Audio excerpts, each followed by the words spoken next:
Chapter 10. The Further Adventures of Toad. The front door of the hollow tree faced eastwards, so Toad was called at an early hour, partly by the bright sunlight streaming in on him, and partly by the exceedingly coldness of his toes, which made him dream that he was at home in his bed, in his own handsome room with the Tudor window, on a cold winter's night, and his bedclothes had gotten up, grumbling and protesting they couldn't stand that cold any longer, and had run downstairs to the kitchen fire to warm themselves. And he had followed, on bare feet, along miles and miles of icy stone-paved passages, arguing and beseeching them to be reasonable. He would probably have been aroused much earlier had he not slept for some weeks on straw over stone flags, and almost forgotten the friendly feeling of thick blankets pulled well up around the chin. Sitting up, he rubbed his eyes first and his complaining toes next, wondered for a moment where he was, looking round for familiar stone wall and little barred window, then, with a leap of the heart, remembered everything. His escape, his flight, his pursuit, remembered first and best thing of all that he was free. Free! The word and the thought alone were worth 50 blankets. He was warm from end to end as he thought of the jolly world outside, waiting eagerly for him to make his triumphant entrance, ready to serve him and play up to him, anxious to help him and to keep him company, as it always had been in days of old before misfortune fell upon him. He shook himself and combed the dry leaves out of his hair with his fingers, and his toilet complete, marched forth into the comfortable morning sun, cold but confident, hungry but hopeful, all nervous terrors of yesterday dispelled by rest and sleep and frank and heartening sunshine. He had the world all to himself that early summer morning. The dewy woodland, as he threaded it, was solitary and still. The green fields that succeeded the trees were his own to do as he liked with. The road itself, when he reached it, and that loneliness that was everywhere, seemed like a stray dog to be looking anxiously for company. Toad, however, was looking for something that could talk and tell him clearly which way he ought to go. It is all very well, when you have a light heart and a clear conscience and money in your pocket, and nobody scouring the country for you to drag you off to prison again, to follow where the road beckons and points, not caring whither. The practical Toad cared very much indeed, and he could have kicked the road for its helpless silence when every minute was of importance to him.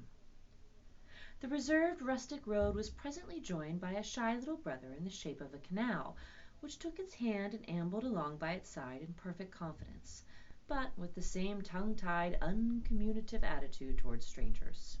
"Oh, bother then," said Toad to himself. But anyhow, one thing's clear. They must both be coming from somewhere and going to somewhere. You can't get over that, Toad, my boy." So he marched on patiently by the water's edge. Round a bend came plodding a solitary horse, stooping forward as if in anxious thought. From rope traces attached to his collar stretched a long line, taut but dripping with his stride, the further part of it dripping pearly drops. Toad let the horse pass and stood waiting for what the fates were sending him. With a pleasant swirl of quiet water at its blunt blow, the barge slid up alongside of him, its gaily painted gunwale level with the towing path, its sole occupant a big stout woman wearing a linen sunbonnet, one brawny arm laid along the tiller. "A nice morning, ma'am," she remarked to Toad as she drew up level with him. "I dare say it is, ma'am," responded Toad politely, as he walked along the tow-path abreast of her. "I dare say it is a nice morning to them that's not in sore trouble like what I am. Here's my merry daughter. She sends off to me post-haste to come to her at once, so off I comes, not knowing what may be happening or going to happen, but fearing the worst, as you will understand, ma'am, if you're a mother too. And I've left my business to look after itself. I'm in the washing and laundering line, you must know, ma'am, and I left my young children to look after themselves, and a more mischievous and troublesome set of young imps doesn't exist, ma'am, and I've lost all my money, and lost my way, and as for what may be happening to my merry daughter, why, I don't like to think of it, ma'am." "Oh, where might your merry daughter be living, ma'am?" asked the bargewoman. "Oh, she lives near to the river, ma'am," replied Toad, "close to a fine house called Toad Hall, that's somewhere about here in these parts. Perhaps you may have heard of it." "Toad Hall? Why, I'm going that way myself," replied the bargewoman. "This canal joins the river some miles further on, a little above Toad Hall, and then it's an easy walk. You come along in the barge with me, and I'll give you a lift." She steered the barge close to the bank, and Toad, with many humble and grateful acknowledgments, stepped lightly on board and sat down with great satisfaction. "Oh, Toad's luck again," thought he. "I always come out of it on top." "So you're in the washing business, ma'am," said the bargewoman politely as they glided along. "And a very good business you've got too, I dare say, if I'm not making too free in saying so." "Well, finest business in the whole country," said Toad airily. "All the gentry come to me, wouldn't go to anyone else if they were paid. They know me so well. You see, I understand my work thoroughly, and I attend to it all myself. Washing and ironing, clear starching, making up gents' fine shirts for evening wear. Everything's done under my own eye." "But surely you don't do all that work yourself, ma'am?" asked the bargewoman respectfully.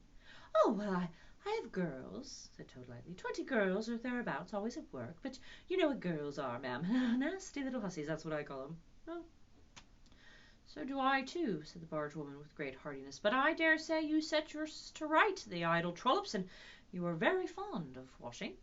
"Oh, I love it," said Toad.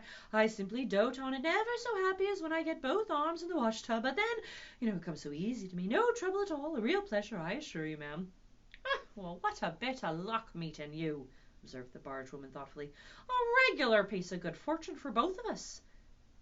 "Why, what do you mean?" asked Toad nervously. "Well, look at me now," replied the bargewoman. "I like washing too, just the same as you do, and for that matter, whether I like it or not, I've got to do all my own naturally, moving about as I do. Now, my husband, he's such a fellow for shrinking his work and leaving the barge to me that never a moment do I get for seeing to my own affairs. By rights he ought to be here now, either steering or attending to the horse, though luckily the horse has sense enough to attend to himself. Instead of which, he's gone off with the dog to see if they can pick up a rabbit for dinner somewhere. Says he'll catch me up at the next lock. Well, that's as may be. I don't trust him. Once he gets off with that dog, who's worse than it is. But meantime, how am I going to get on with my washing?" Oh, never mind about the washing," said Toad, not liking the subject. "Try and fix your mind on the rabbit. A nice fat young rabbit, I'll be bound. You got any onions?" "I can't fix my mind on anything but me washing," said the bargewoman. "And I wonder you can be talking of rabbits with such a joyful prospect before you. There's a heap of things of mine that you'll find in a corner of the cabin. If you'll just take one or two of the most necessary sort, I won't venture to describe them to a lady like you, but you'll recognize them at a glance, and put them through the wash tub as we go along, why, it'll be a pleasure to you, as you rightly say, and a real help to me. You'll find a tub handy, and soap, and a kettle on the stove, and a bucket to haul up water from the canal with. Then I shall know you're enjoying yourself instead of sitting here idle looking at the scenery and yawning your head off." "Oh, well, here, let me steer," said Toad, now thoroughly frightened, "and then you can get on with your washing your own way. I might spoil your things, or not do 'em as you like. I'm more used to gentlemen's things myself. It's my special line." "Let you steer," replied the bargewoman, laughing. "It takes some practice to steer a barge properly. Besides, it's dull work, and I want you to be happy. No, you shall do the washing you're so fond of, and I'll stick to the steering that I understand. Don't try and deprive me of the pleasure of giving you a treat." Well, Toad was fairly concerned. He looked for escape this way and that, saw that he was too far from the bank for a flying leap, and sullenly resigned himself to his fate. "If it comes to that," he thought in desperation, "I suppose any fool can wash." Well, he fetched the tub, soap, and other necessities from the cabin, selected a few garments at random, tried to recollect what he had seen in casual glances through laundry windows, and set to. A long half-hour passed, and every minute of it saw Toad getting crosser and crosser. Nothing that he could do to the things seemed to please them or do any good.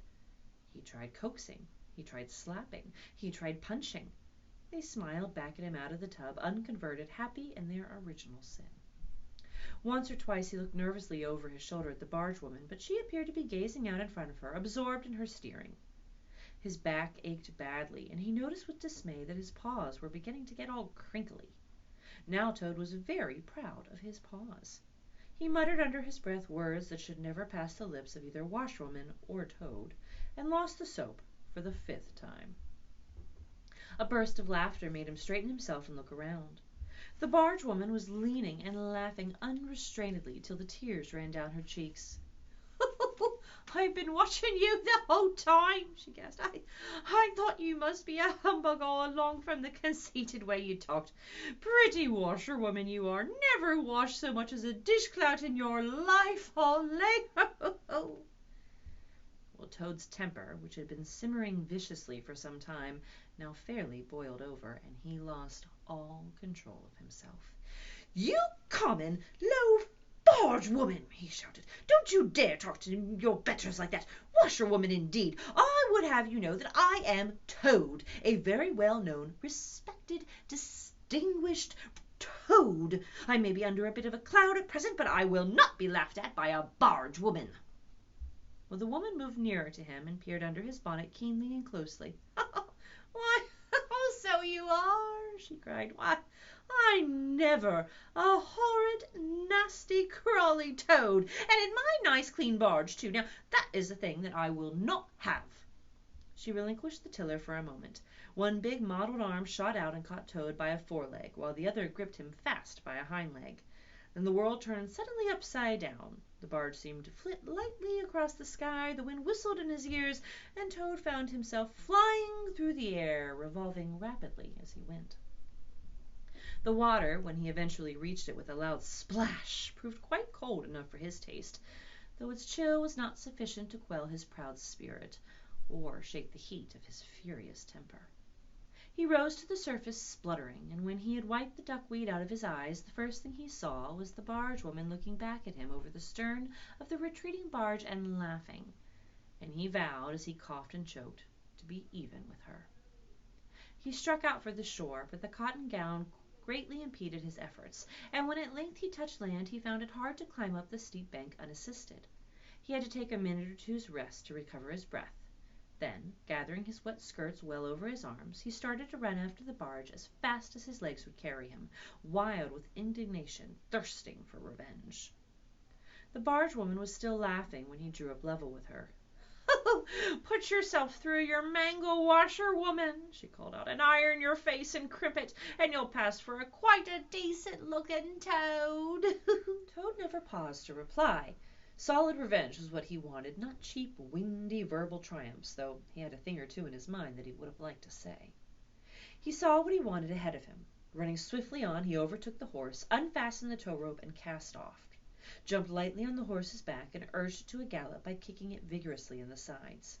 He steered for the open country, abandoning the towpath and swinging his steed down a rutty lane. Once he looked back and saw that the barge had run aground on the other side of the canal, and the barge woman was gesticulating wildly and shouting, "Stop! Stop! Stop!" "Oh, well, I've heard that song before," said Toad, laughing, as he continued to spur his steed onward to its wild career. The barge horse was not capable of any very sustained effort, and its gallop soon subsided into a trot, and its trot into an easy walk. But Toad was quite contented with this, knowing that he, at any rate, was moving, and that the barge was not. He had quite recovered his temper, now that he had done something he thought really clever, and he was satisfied to jog along quietly in the sun, taking advantage of any byways and bridle paths, and trying to forget how very long it was since he had had a square meal, till the canal had been left very far behind him. He had traveled some miles, his horse and he was feeling drowsy in the hot sunshine, when the horse stopped, lowered his head, and began to nibble the grass, and Toad, waking up, just saved himself from falling off by an effort. He looked about and found he was on a wide common, dotted with patches of gorse and bramble as far as he could see. Near him stood a dingy gypsy caravan, and beside it a man was sitting on a bucket turned upside down, very busy smoking and staring into the wide world. A fire of sticks was burning nearby, and over the fire hung an iron pot, and out of that pot came forth bubblings and gurglings and a vague suggestive steaminess. Also smells. Warm, rich, and varied smells, that twinned and twisted and wreathed themselves at last into one complete, voluptuous, perfect smell that seemed like the very soul of nature, taking form and appearing to her children, a true goddess, a mother of solace and comfort. Toad now knew well that he had not been really hungry before. What he had felt earlier in the day had been a mere trifling qualm. This was the real thing at last, and no mistake. And it would have to be dealt with speedily, too, or there would be trouble for somebody or something. He looked the gypsy over carefully, wondering vaguely whether it would be easier to fight him or cajole him.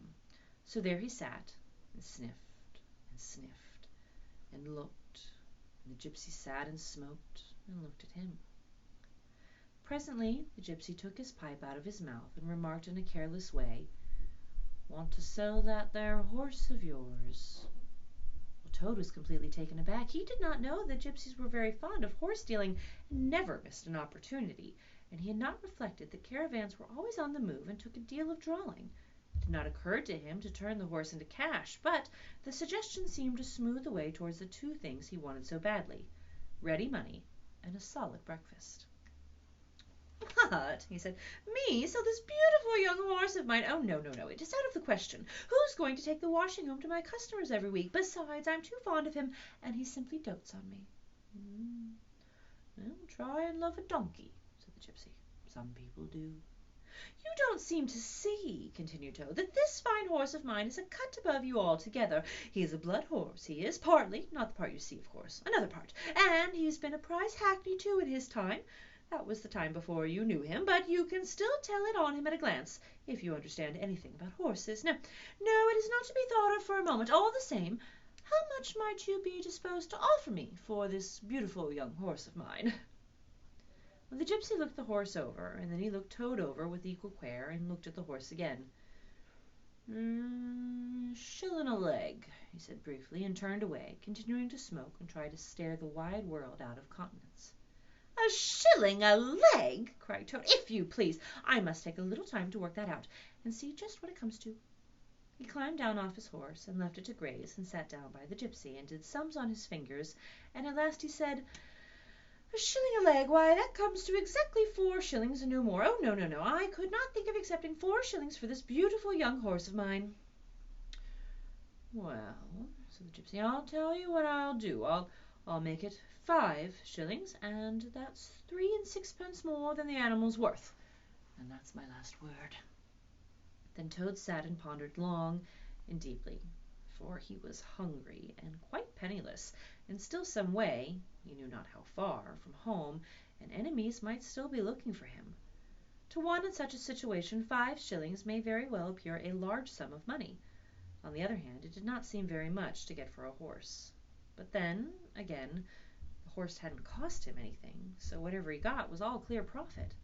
And at last he said firmly, "Well, look here, gypsy, I tell you what we'll do, and this is my last word. You shall hand me over 6 shillings and 6pence, cash down, and further, in addition thereto, you shall give me as much breakfast as I can possibly eat, at one sitting, of course, out of that iron pot of yours that keeps sending forth such delicious and exciting smells. And in return I will make over to you my spirited young horse, with all the beautiful harness and trappings that are on him, freely thrown in. If that's not good enough for you, say so, and I'll be getting on. I know a man near here who's wanted this horse of mine for years." The gypsy grumbled frightfully, and declared if he did a few more deals of that sort he'd be ruined. But in the end he lugged a dirty canvas bag out of the depths of his trouser pocket, and counted out 6 shillings and 6pence into Toad's paw. Then he disappeared into the caravan for an instant, and returned with a large iron plate and a knife, fork, and spoon. He tilted up the pot, and the glorious steam of hot rich stew gurgled onto the plate. It was indeed the most beautiful stew in the whole world, being made of partridges and pheasants and chickens and hares and rabbits and peahens and guinea fowls and 1 or 2 other things. Toad took the plate on his lap, almost crying, and stuffed and stuffed and stuffed, and kept asking for more, and the gypsy never grudged at him. He thought that he had never eaten so good a breakfast in all his life. When Toad had taken as much stew on board as he thought he possibly could hold, he got up and said good-bye to the gypsy, and took an affectionate farewell of the horse. And the gypsy, who knew the riverside well, gave him directions which way to go, and he set forth on his travels again in the best possible spirits. He was indeed a very different Toad from the animal of an hour ago. The sun was shining brightly, his wet clothes were quite dry again, he had money in his pocket once more, he was nearing home and friends and safety, and most and best of all, he had a substantial meal, hot and nourishing, and felt big and strong and careless and self-confident. As As he tramped along gaily, he thought of his adventures and escapes, and how when things seemed at their worst he had always managed to find a way out, and his pride and conceit began to swell within him. "Oh," he said to himself as he marched along with his chin in the air, "what a clever toad I am! There is surely no animal equal to me for cleverness in the whole world. My enemies shut me up in prison, encircled by sentries, watched night and day by warders, and I walk out through them all by sheer ability coupled with courage. Oh! They pursue me with engines and policemen and revolvers. I snap my fingers at them and vanish, laughing into space. I am, unfortunately, thrown into a canal by a woman, fat of body and very evil-minded, and what of it? I swim ashore, I seize her horse, I ride off in triumph, and I sell the horse for a whole pocketful of money and an excellent breakfast. Oh, I am the Toad, the handsome, the popular, the successful Toad." He got so puffed up with conceit that he made up a song as he walked in praise of himself, and sang it at the top of his voice, though there was no one to hear it but him. It was perhaps the most conceited song that any animal ever composed. "The world has held great heroes, as history books have showed, but never a name to go down to fame compared with that of Toad. The clever man at Oxford know all that there's to be known, but they none of them know one half as much as intelligent Mr. Toad.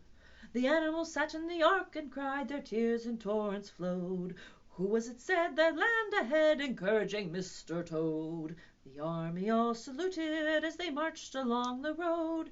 Was it the king or Kictioner? No, it was Mr. Toad. The queen and her ladies in waiting sat at the window and sewed. She cried, 'Look, who's that handsome man?' and they answered, 'Mr. Toad.'"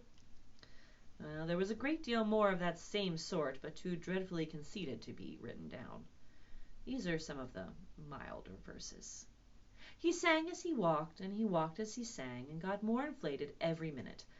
But his pride was shortly to have a severe fall.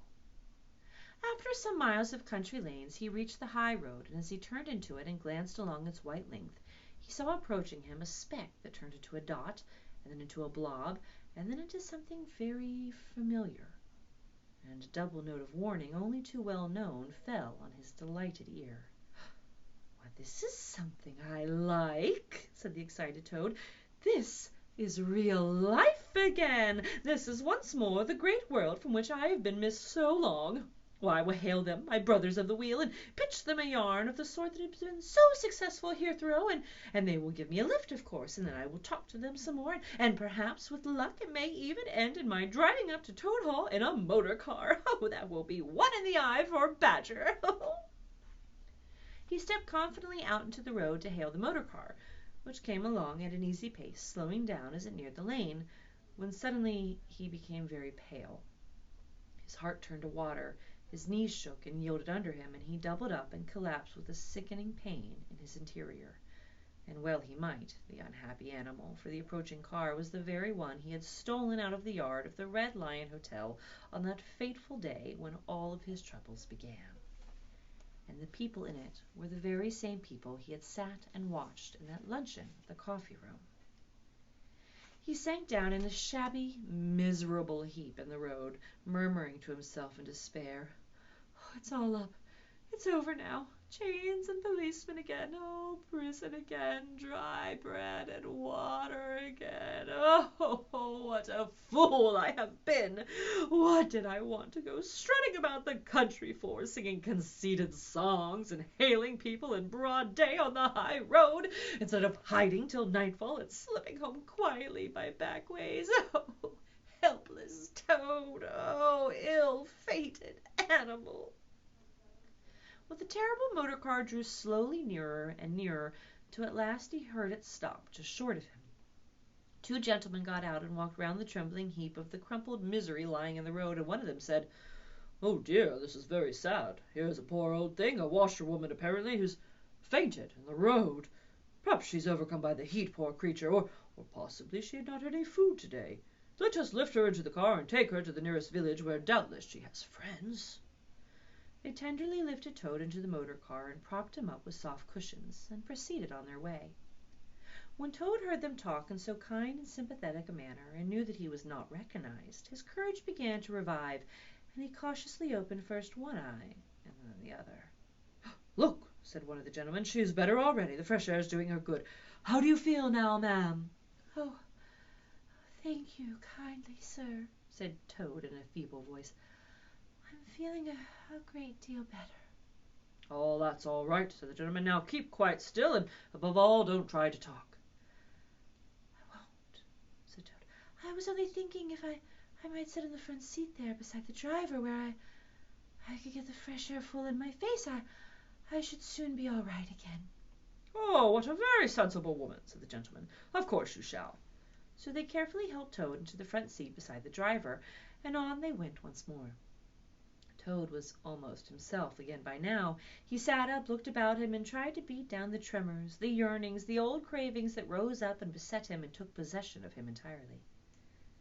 "Is it fate?" he said to himself. "Why strive? Why struggle?" And he turned to the driver at his side.